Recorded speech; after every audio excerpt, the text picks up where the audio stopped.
So the processor P1, processor P2 and processor P3 would take 3, 2 and 4.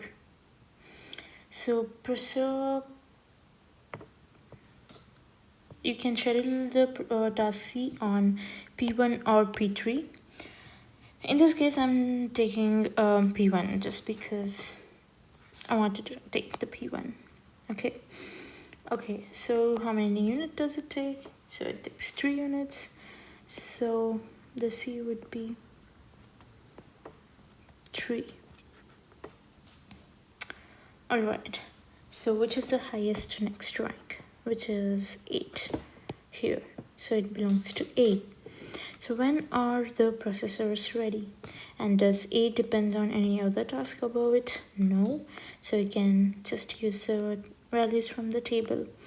So that means A is ready at 4 here on processor A, and 3 here on processor P2, and 0 on processor P3. So add the processor values 1, 2, 3 with this to get the HEFT, which means 5. 3 plus 2 is again 5, and 0 plus 3 is 3. So P3 takes the less execution units. So let's schedule on this one then. So it takes 3 units, right? So it is A here. Alright. So next you have to come with E, F, G. So out of this, E and G has the highest ranking 4 and it is same. So you can either go with E or you can either go with G. So in this case, I'm taking with E. Alright. So for the starting on the processor to calculate when it starts is little different compared to the A, B, C and D, because E depends on A, B and C.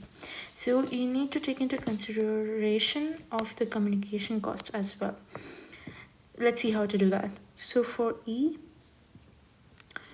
the processor cost would be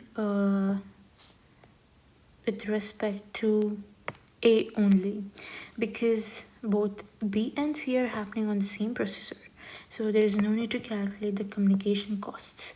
With respect to B and C, E would start at 4. But let us see with respect to A. So A takes 2 communication costs or 2 units of communication cost to reach E. That means it takes 1 here and 2 here. That means it's ready at 5 here. So processor P1 is only ready at 5. What about on P2? So E needs ABC to happen first. So in the P2, ABC is not happening, so it has to take the communication cost here as well.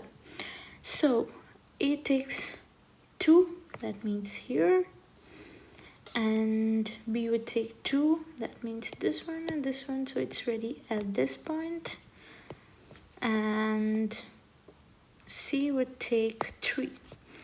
So 1, 2 and 3. So A is ready at, with respect to A, E can be scheduled here. With respect to B, E can be scheduled here, this level I mean. And with respect to C, E can only be scheduled here because it takes 1 communication cost. So we need to take this one because E depends on all of the 3, A, B and C. Okay, that means it is ready at 5.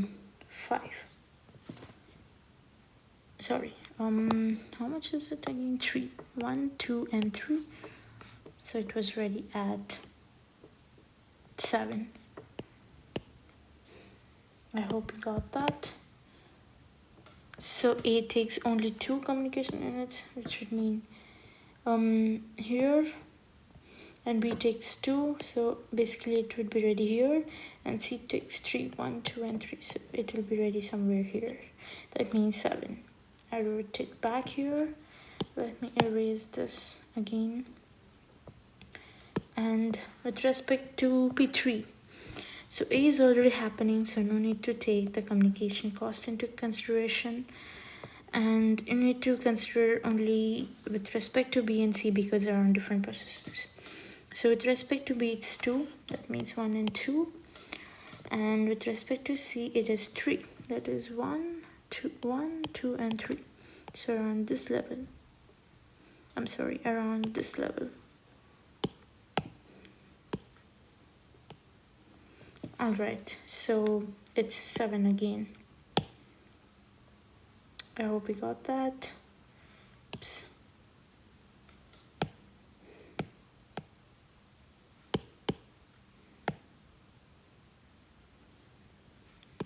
So it is 7. And you just add the processor times, that is 6, 8, and 8. Right? So the earliest finishing time is 6. So you schedule it on 6. But make sure to see when it is supposed to start. That means it can only, here you can see it is supposed to start at it's available to be scheduled at 5. So you take only here and not here because it's not ready here yet. So you need to take E here, and how much is the execution in it? You can see it's 1. So this is our E here. Alright, so next is G. So our processor P1 is ready at 6, right? But before we do that, we need to come back to the diagram again and see that it depends on B, right? So you need to take the communication cost between reaching B and G, that is 5. So let me calculate it. So 1, 2, 3, 4, 5. Am I correct? No, I'm not, because B is happening on the same processor. You do not need to take the communication cost for that. So G is available to be scheduled on processor P1 at 6 itself. So you can blindly write it 6 here, but for the other processors, you need to calculate the communication cost. So for D, let me see, it needs 5. So that means for both of this, the communication cost will be around 7 or 8, right? No, it's not. Okay, so for the processor P2 and P3, what will be the communication cost? So 5, which means 1, 2, 3, 4, 5. So all the processor will be ready at 6 to take this. Did you get that? On the processor 1, it does not matter because B is happening on the same. But for processor 2 and processor 3, we have to take the communication costs. So that means you start after B has ended, which means 1, 2, 3, 4, 5. It's available at 6. So now you add their processor times with EST, which is 6 plus 3 is 9, 6 plus 2 is... Oh, I did it on the wrong one. That's why it's... I'm sorry guys, it needs to be here on 6, 6, 6. So we need to add 6 plus 6 would be 12, 6 plus 4 is 10, 6 plus 2 is 8. This is a little messy, but I'm sure once you practice it, it is very much easier. So now you need to schedule this accordingly. So how do you schedule it? So you can start, everything is ready to be started at 6, but it ends much easier or much faster on P3. So let us start with 6 here and see how many communication units it takes to, and you do the scheduling. So this is G, guys. Okay, then let's come to the F. So F depends on E, and E takes 1 communication costs. So if you do it on P1, there's no need of communication costs because it's happening on the same processor. So you can take 6 as a starting value. And for processor P2, so E1 takes 1. You need to leave this one blank, so that means it's ready at here 7. And for P3, since G is happening at 7, it needs to wait until G is finished, so it means it's just ready at 8. Right. So now you basically add all the values, which is 3, 2, and 1. 6 plus 3 is 9. 7 plus 2 is again 9. And 8 plus 1 is again 9. So it takes same time on everything. So we can do the scheduling on where the processor ended its last task. So we can take into consideration of the execution rate on different processors. So P3 takes the less, so I'll do it on